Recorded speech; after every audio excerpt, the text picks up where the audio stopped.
योग विज्ञान। योग विज्ञान का इतिहास अति प्राचीन है। वैदिक ऋषियों ने ब्रह्म विद्या के साथ ही योग विद्या का आविष्कार किया। कुछ विद्वानों की मान्यता है कि वैदिक मंत्रों की रचना योगाभ्यास की उच्चतम भूमिकाओं का ही परिणाम है, जिसे पतंजलि ने ऋतंबरा प्रज्ञा कहा है। मानव का मन जब ब्रह्म रूप ऋत से संयुक्त हो जाता है तो ऋतंबरा प्रज्ञा की स्थिति उत्पन्न हो जाती है। उसी ऋतंबरा प्रज्ञा की स्थिति में विश्व के जिन सत्यों का दर्शन होता है वे ही वैदिक मंत्रों में प्रकट हुए हैं। योग की उच्चतम भूमिका समाधि अवस्था है। उस समाधि अवस्था में सत्य दर्शन की क्षमता जिन्हें प्राप्त हुई वे ऋषि थे। अतः ऋषियों को मंत्र दृष्टा कहा गया है। सत्य दर्शन की अभिलाषा मानव का सहज धर्म है। भारतीय साधना के प्रत्येक क्षेत्र में सत्य के साक्षात्कार की जिज्ञासा रही है। सत्य ही सर्व साधनाओं का साध्य रहा है। अतः भारतीय साधना के प्रत्येक क्षेत्र में योग का सर्वोच्च स्थान है। अविद्या के प्रभाव से मानव का चित्त स्वभावतः बहिर्मुख है। इस बहिर्मुख चित्त को अंतर्मुख करने का प्रयत्न योग का प्राथमिक रूप है। कर्म के मार्ग से हो, चाहे ज्ञान के मार्ग से अथवा भक्ति मार्ग से हो अथवा अन्य किसी उपाय से हो, चित्त की एकाग्रता का संपादन साधक की प्राप्ति हेतु आवश्यक है। एकाग्रता की उच्च अवस्था ही समाधि है। इस समाधि अवस्था में ही सत्य के दर्शन होते हैं। यही योग का परम उद्देश्य है। योग शब्द संस्कृत की दो धातुओं से बना है। एक है युज, जिसका अर्थ होता है समाधा। दूसरी है युजिर, जिसका अर्थ है युक्त करना, मिलना, ऐक्य। शरीर, मन और आत्मा की समग्र शक्तियों को साध्य में संयोजित करना ही योग है। मानव शरीर, मन एवं आत्मा का एक संगठित रूप है। शरीर पर नियंत्रण, मन पर अनुशासन एवं आत्मा के गूढ़तम रहस्यों के उद्घाटन के साथ ही तीनों में संतुलन एवं समन्वय की स्थापना ही योग है। योग दर्शन भारतीय षट दर्शनों में से एक है। महर्षि पतंजलि ने इस दर्शन के सिद्धांतों को 195 योग सूत्रों में संकलित किया है। पातंजल योग सूत्र भारतीय मनोविज्ञान का आधारभूत एवं प्रामाणिक शास्त्र है। श्रीमद् भगवद गीता के 6ठे अध्याय में ध्यान योग विषय का प्रतिपादन योग दर्शन का अत्यंत महत्वपूर्ण प्रमाण है। योग व्यष्टि चेतना यानी जीवात्मा का विश्व चेतना यानी परमात्मा में मिलन है। इस मिलन के विभिन्न मार्ग हैं।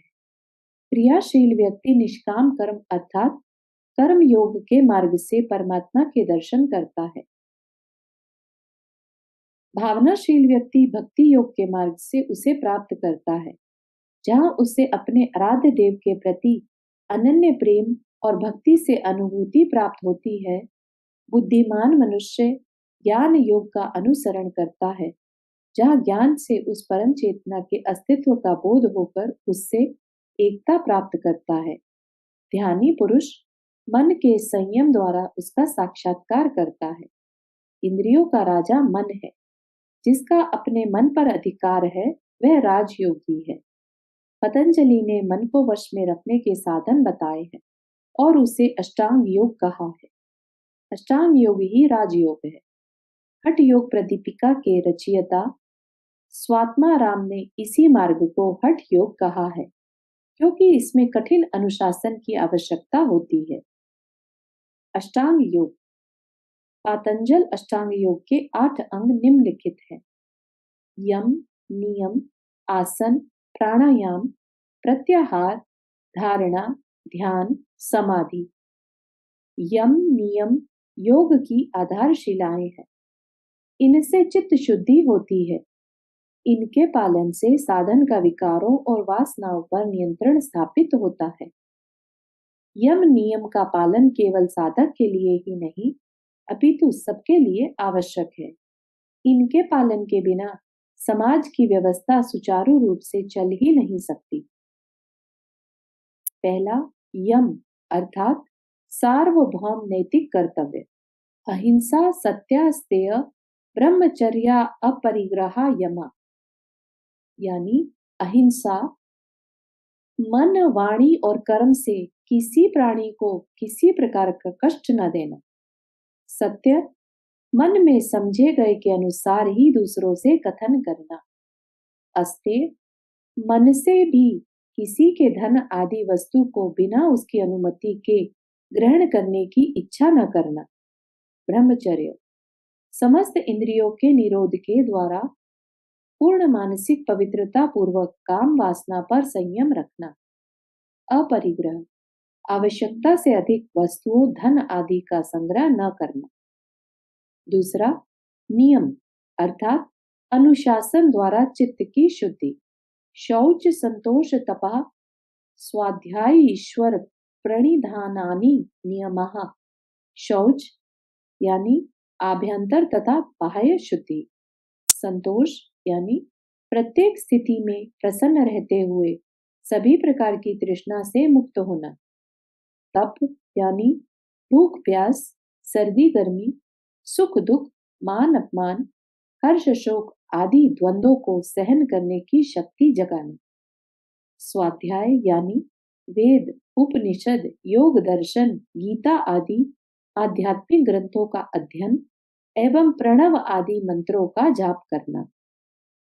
ईश्वर प्रणिधान यानी फल सहित समस्त कर्म एवं इच्छाएं ईश्वर को समर्पित करना। तीसरा, आसन। योग का तीसरा अंग आसन अर्थात शारीरिक स्थिति है। आसन से स्थिरता, स्वास्थ्य तथा अंगों में हल्कापन आता है। स्थिर और सुखकर शारीरिक स्थिति मानसिक संतुलन लाती है और मन की चंचलता को रोकती है। आसन शारीरिक व्यायाम मात्र नहीं है, वे शारीरिक स्थितियां हैं। उनका अभ्यास करने से चपलता, संतुलन, धैर्य और चेतना का विकास होता है।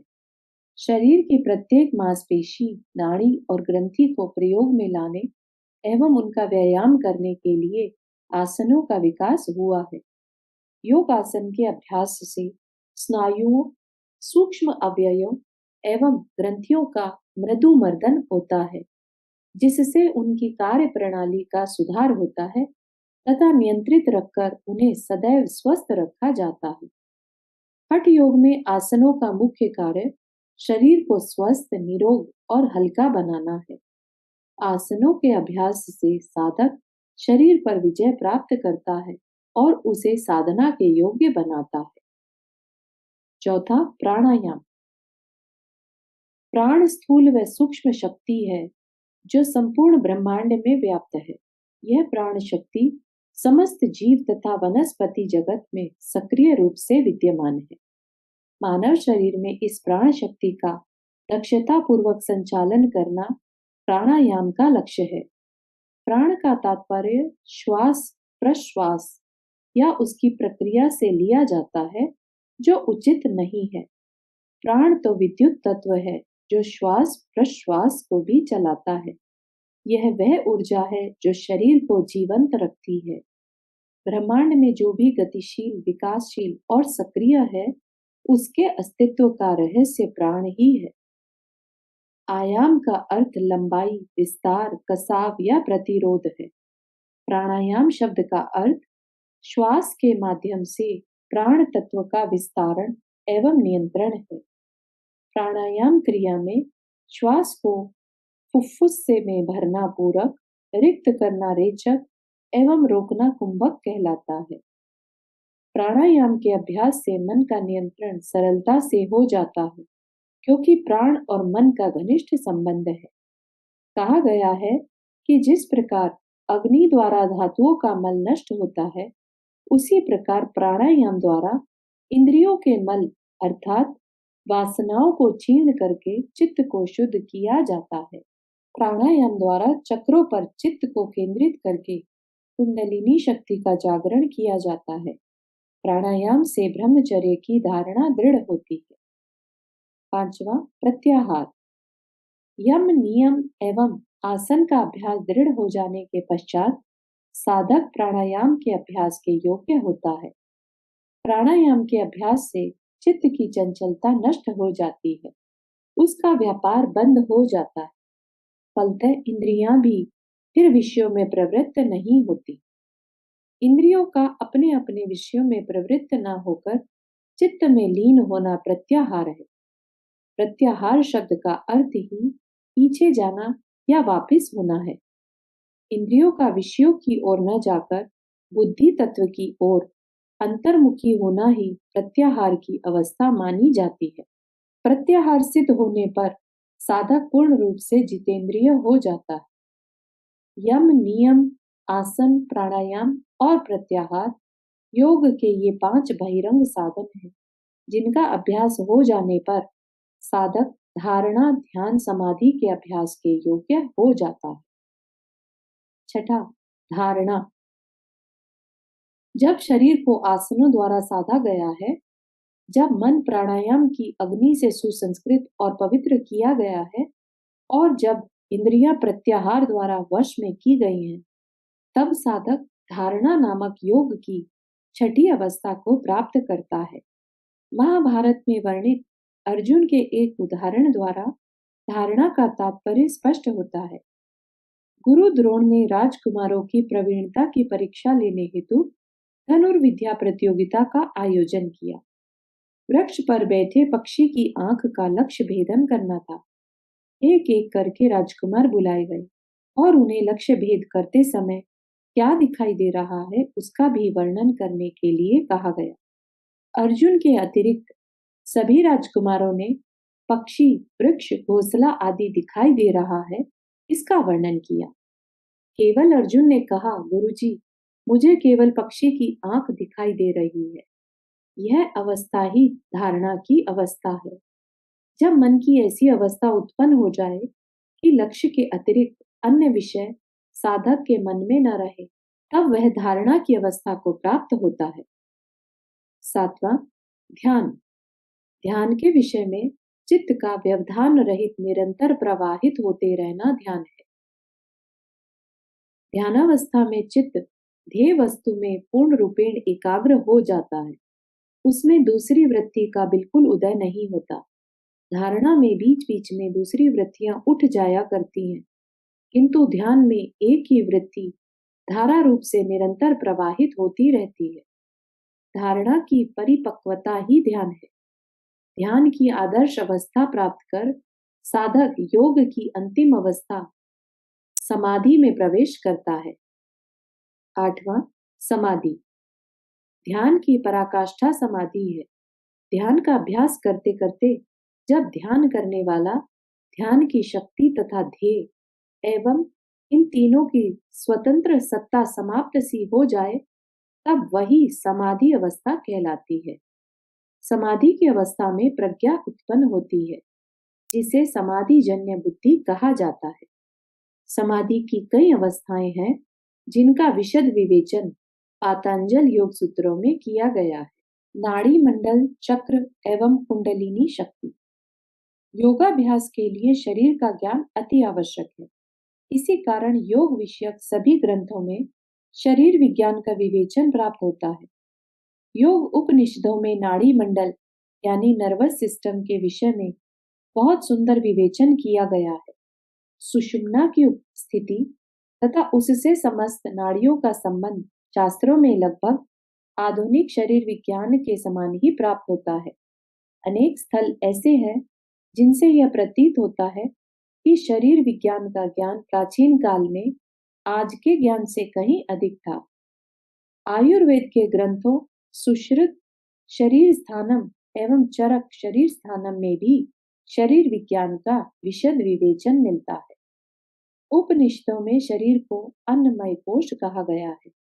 वेदों में इसे देवपुरी अयोध्या कहा है।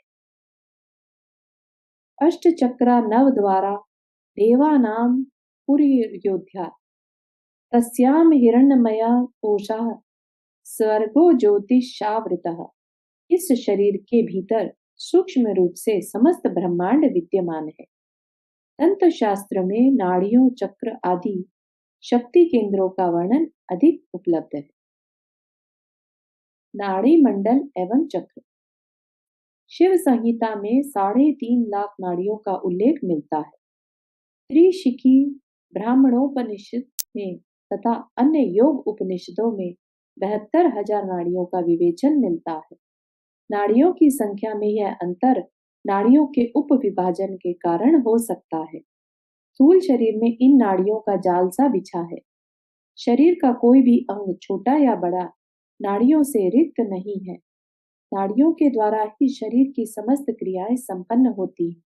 नाड़ियों के द्वारा ही संपूर्ण शरीर के विभिन्न अंगों में पारस्परिक संबंध बना रहता है और शरीर एक इकाई के रूप में कार्य करता है। दर्शनोपनिषद में 72,000 नाड़ियों में से 14 प्रमुख नाड़ियों के नाम दिए हैं। ये 14 नाड़ियां हैं सुषुम्ना, ईड़ा, पिंगला, गांधारी, हस्तजीविका, हुहु, सरस्वती, पूषा, शंखिनी, पयस्विनी, वरुणा, अलंबुसा, विश्वोदरी, यशस्विनी। शिव संहिता में भी इन 14 नाड़ियों के ये ही नाम मिलते हैं। इन 14 नाड़ियों में ईड़ा, पिंगला, सुषुम्ना 3 मुख्य है। इनका विस्तृत विवेचन प्रत्येक योग ग्रंथ में मिलता है। इनमें भी सुषुम्ना का महत्व योग में सर्वोच्च है। मेरुदंड के भीतर ईड़ा पिंगला के मध्य में सुषुम्ना की स्थिति बताई गई है। इसे ब्रह्म नाड़ी भी कहा गया है। यह मूलाधार से प्रारंभ होकर ब्रह्मरंध्र में पहुंचती है। तंत्रों में मस्तिष्क और सुषुम्ना को ही चेतना का केंद्र माना गया है। ब्रह्मरंध्र के मुख पर आज्ञा चक्र में ईड़ा, पिंगला और सुषुम्ना मिलती हैं। शिव संहिता में ईड़ा को गंगा, पिंगला को यमुना और सुषुम्ना को सरस्वती कहा है। इसलिए शरीर के भीतर इस त्रिवेणी संगम स्थान को प्रयागराज कहा गया है। इस संगम पर ही योगी ध्यान केंद्रित करते हैं। पिंगला को सूर्य नाड़ी तथा ईड़ा को चंद्र नाड़ी भी कहते हैं। नाड़ी मानसिक मार्ग को कहते हैं। नाड़ियों में प्राण शक्ति विद्युत के समान प्रवाहित होकर शरीर में चेतना तथा प्राण का वितरण एवं नियंत्रण करती है। प्राणायाम की क्रिया का संबंध भी इन नाड़ियों से ही है। सुषुम्ना में ही समस्त चक्रों की स्थिति बतलाई गई है। इन चक्रों का विवरण वेदों, उपनिषदों एवं समस्त योग ग्रंथों में मिलता है। ये चक्र मानसिक शक्ति केंद्र हैं। इन केंद्रों का ज्ञान शरीर की शल्य क्रिया से नहीं वरन मानसिक अंतरावलोकन द्वारा प्राप्त होता है। पहला, मूलाधार चक्र। मूलाधार चक्र सुषुम्ना के सबसे नीचे स्थित है, अतएव इसे आधार चक्र भी कहा जाता है। यह प्रकृति में पृथ्वी तत्व से संबंधित है। यह मानसिक अस्तित्व का आधार है। यह कुंडलिनी या आध्यात्मिक शक्ति का अधिष्ठान है। दूसरा, स्वादिष्ठान चक्र। स्वादिष्ठान का शाब्दिक अर्थ स्वयं का निवास है। अवचेतन मन से संबंधित यह दूसरा चक्र है। यह चक्र अवचेतन मन में समस्त संस्कारों तथा सुदूर आनुवांशिक स्मृतियों का भंडार गृह है। भौतिक शरीर में इसका संबंध प्रजनन एवं उत्सर्जक अंगों से है। यह चक्र उपस्थ के मूल में स्थित है। इसका संबंध जल तत्व से है। तीसरा, मणिपुर चक्र। यह चक्र सुषुम्ना के कुछ ऊपर चलकर नाभि स्थान में स्थित है। यह अग्नि तत्व का केंद्र है। इसका संबंध शरीर की जीवन शक्ति एवं ऊर्जा से है। मणिपुर चक्र प्राण तत्व का उत्पादन केंद्र है। चौथा, अनाहत चक्र। यह चक्र मेरुदंड में हृदय प्रदेश के पीछे स्थित है। यह चक्र गहरे ध्यान की स्थिति में सुनाई पड़ने वाली अनाहत ध्वनि का केंद्र है। यह संवेदनाओं और ईश्वर प्रेम का केंद्र स्थल माना जाता है। यही ईश्वर के लिए प्रेम संचित होकर दिव्य अनुभूति में परिणत होता है। जीवात्मा का यही स्थान माना जाता है। पांचवा, विशुद्ध चक्र। इस चक्र की स्थिति कंठकूप के पीछे मेरुदंड में मानी जाती है। यह आकाश तत्व प्रधान चक्र है। यह वाक शक्ति का स्थान है। भाषा तथा सप्त स्वरों का यह उद्गम स्थान है। छठा, आज्ञा चक्र। यह चक्र भ्रू मध्य के पीछे स्थित है। यह ईड़ा, पिंगला, सुषुम्ना तीनों नाड़ियों का संगम केंद्र है। यह ज्ञानात्मक शक्तियों का केंद्र है। इसी को तृतीय ज्ञान नेत्र कहा जाता है। इस पर ध्यान करने वाला योगी दिव्य दृष्टि प्राप्त करता है। योग विज्ञान में आज्ञा चक्र का अत्यधिक महत्व है। 7वां बिंदु चक्र, सिर के सर्वोच्च स्थान में जहां हिंदू परंपरानुसार चोटी रखते हैं, यह बिंदु चक्र स्थित है। इसको सोम चक्र भी कहते हैं। 8वां सहस्रार चक्र, अन्य चक्रों में सहस्रार की स्थिति सर्वोच्च है। ऐसा माना जाता है कि इस चक्र में अन्य सभी चक्र समाहित हैं। यह संपूर्ण चेतना का केंद्र है। यह शिव यानी उच्चतम चेतना एवं शक्ति यानी सूक्ष्म प्राण का परस्पर मिलन स्थान है। इस चक्र को ब्रह्मरंध्र यानी दशम द्वार भी कहते हैं। कुंडलिनी शक्ति, कुंडलिनी वह महाशक्ति है जो प्रत्येक व्यक्ति में विद्यमान है। प्राण शक्ति ही कुंडलिनी के नाम से जानी जाती है। कुंडलिनी का तात्पर्य कुंडली मारकर बैठे हुए उस सर्प के समान है जो मूलाधार चक्र में स्थित है। कुंडली मारकर बैठा सर्प मनुष्य में छिपी अपार शक्ति का प्रतीकात्मक वर्णन है। इस शरीर की सुप्त अवस्था में सुषुम्ना मार्ग बंद रहता है और तब प्राण शक्ति ईड़ा और पिंगला में होकर बहती रहती है।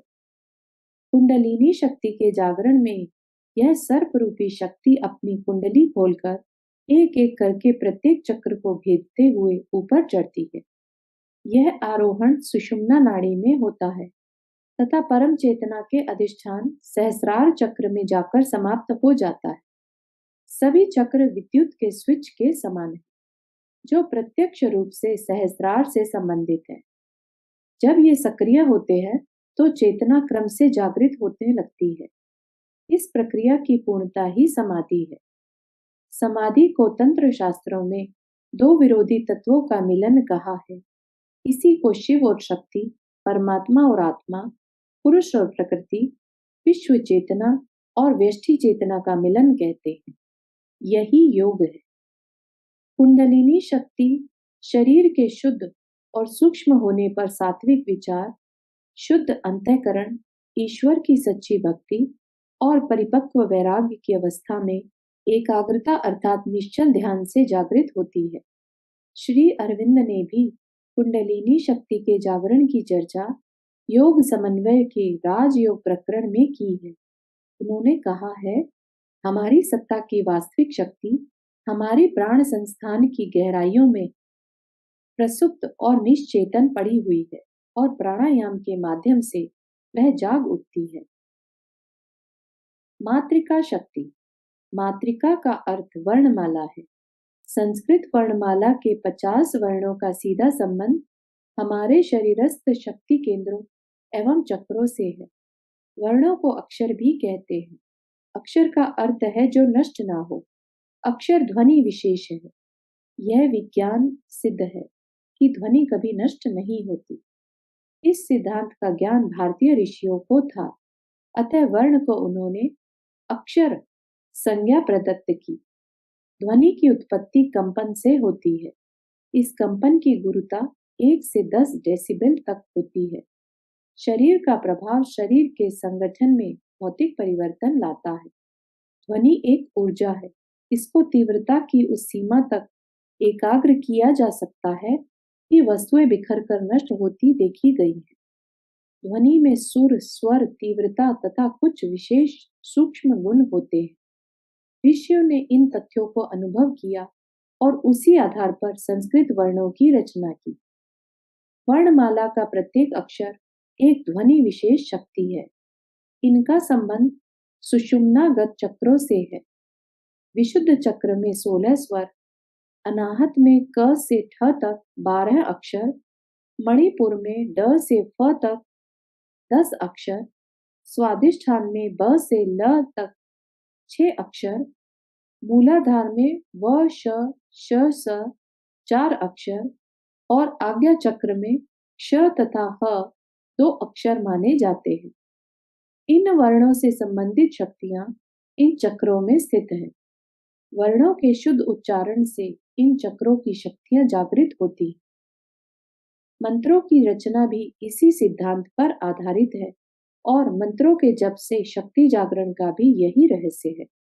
प्राचीन ऋषियों को ध्वनि विज्ञान का उच्च ज्ञान प्राप्त था। यह ज्ञान मंत्र शक्ति में छिपा हुआ है। वाणी यानी वाक शक्ति का मूल स्थान भी मूलाधार चक्र है। यह वाणी का नाम परा है। मणिपुर चक्र में इस परा नामक वाणी को गति प्राप्त होकर उसका नाम पश्यंती पड़ा है। अनाहत चक्र में उस वाणी को भाव मिलता है और उसे मध्यमा कहा जाता है। विशुद्ध चक्र में उसे वैखरी कहते हैं, जहां वाणी वाक शक्ति यानी मुंह से बोली जाने वाली के रूप में प्रकट होती है। वाणी को सरस्वती भी कहा गया है। ओम ओम की ध्वनि को आदि शब्द माना गया है। इसे नाद ब्रह्म भी कहा जाता है। ओम के लिए दूसरा शब्द प्रणव है। ओम प्रतीकात्मक शब्द है जो ब्रह्म एवं परमात्मा का वाचक है। कहा जाता है कि ब्रह्म के द्वारा सृष्टि का आरंभ होते समय प्रकाश की हलचल से जो सर्वप्रथम कंपन हुआ, उस कंपन में से ओम की ध्वनि निकली।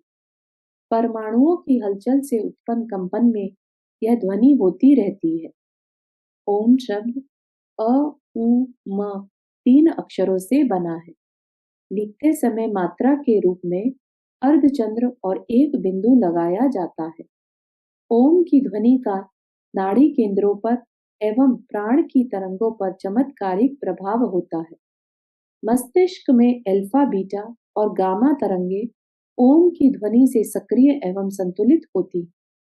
मन पूर्णतः शांत एवं एकाग्र हो जाता है। इस ध्वनि से नाड़ी केंद्रों की अर्थात चक्रों की चेतना शक्ति जागृत होती है एवं मस्तिष्क की शक्ति बढ़ती है। ओम के विधिवत उच्चारण से हृदय रोग आदि अनेक व्याधियों का निवारण होता है। ओम के जप से शारीरिक, मानसिक एवं आध्यात्मिक विकास होता है। ओम की ध्वनि का जप सभी भारतीय धर्मों में स्वीकार किया गया है। विद्यालयों में ओम की ध्वनि को दैनिक प्रार्थना का अंग बनाना चाहिए तथा शिक्षण कार्य ओम की ध्वनि से प्रारंभ करना चाहिए। इससे मस्तिष्क शांत एवं एकाग्र होता है, जो ज्ञानार्जन हेतु आवश्यक है। योग एवं शिक्षा। पूर्वोक्त विवेचन का निष्कर्ष यह है कि योग विज्ञान का उपयोग प्राचीन शिक्षा पद्धति का अभिन्न अंग था।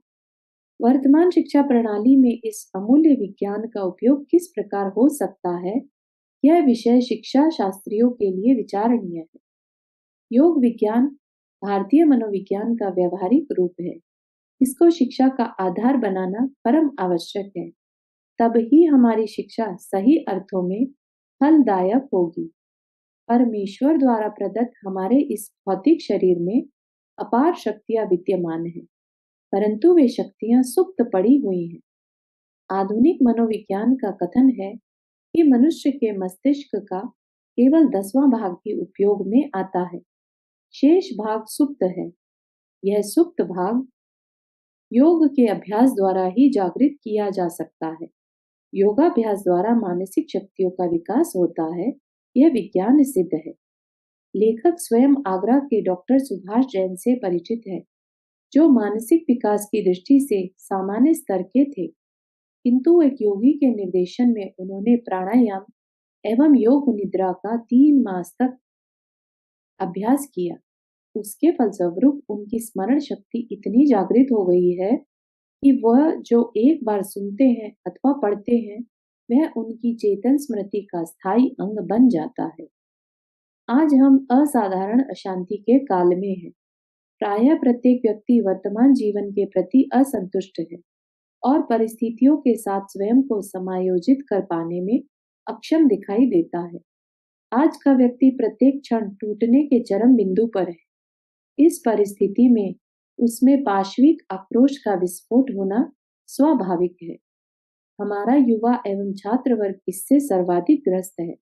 हम इस समस्या की गहराई में पहुंचने का प्रयास ही नहीं करते और सरलता से इस प्रश्न को देश की राजनैतिक, आर्थिक और सामाजिक समस्याओं से जोड़ देते हैं।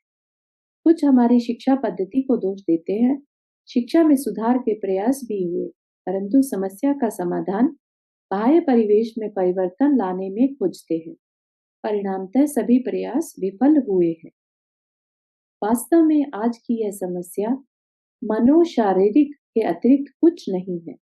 जब मनुष्य का नाड़ी केंद्र विशेष जिस पर उनका व्यवहार निर्भर करता है उत्तेजित हो जाता है, उस समय वह अपनी विवेक शक्ति खो देता है। इस अवस्था में कोई भी बौद्धिक तर्क या उपदेश उसके व्यवहार में परिवर्तन नहीं ला सकते। हमारी प्राचीन योग विद्या की पद्धति ही इसका एक सही समाधान है। आसन, प्राणायाम एवं ध्यान के अभ्यास से उत्तेजित नाड़ी केंद्र संतुलित एवं शांत हो जाते हैं एवं विक्षिप्त अंतःस्रावी ग्रंथियां नियमित स्राव करती हैं। इनके अभ्यास से स्वतः गंभीरता उत्पन्न होती है। योग से व्यक्ति के सात्विक आचार विचार बनते हैं। अतः यह आवश्यक है कि शिक्षा शास्त्री इस सनातन भारतीय विद्या का अध्ययन करें एवं योग को शिक्षा पद्धति का आधार बनाएं।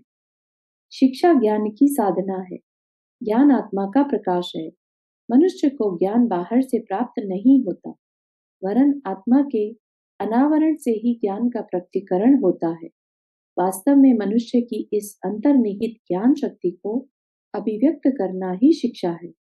इस ज्ञान की प्राप्ति का एकमात्र मार्ग एकाग्रता है। चित्त की एकाग्र अवस्था में ही आत्मा के प्रकाश से विषयों का यथार्थ ज्ञान होता है। भारतीय चिंतन में चित्त वृत्ति निरोध को ही शिक्षा का लक्ष्य माना गया है। चित्त की वृत्तियों का निरोध ही योग है। वास्तव में योग साधना शिक्षा की प्रणाली है। योग आधारित शिक्षा ही यथार्थ में शिक्षा है।